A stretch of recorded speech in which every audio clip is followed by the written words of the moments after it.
দেখুন, বিষয়টা হয়ে গেছে সবাই তৃণমূল হয়ে গেছে। যারা দুষ্কৃতী আছে তারা প্রথমেই পতাকা ধরে নিয়েছে।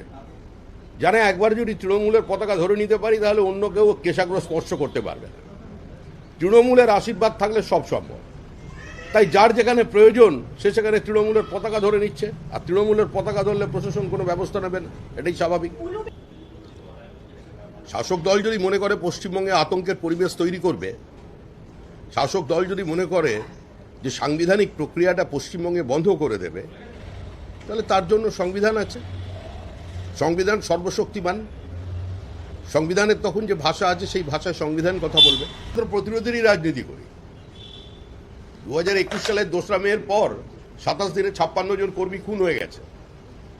270 জনের বেশি বিজেপি কর্মী খুন হয়েছে 2016 আগে থেকে। বিজেপি উঠে গেছে না, পতাকা নেমে পড়েছে। তারপরেও পঞ্চায়েত নির্বাচনে আমরা 11,000-এর বেশি আসনে জিতেছি। 12টা সাংসদ আমাদের এই রাজ্য থেকে জিতে গেছে। সুতরাং ওইসব প্রতিরোধ তো করতে হবে। মানুষ প্রতিরোধ করবে। এই নির্বাচন তৃণমূলের সঙ্গে মানুষের নির্বাচন। বিজেপি নিপিন্ত্র মাত্র, উপলক্ষ মাত্র। মানুষ তৃণমূলকে হারাবে।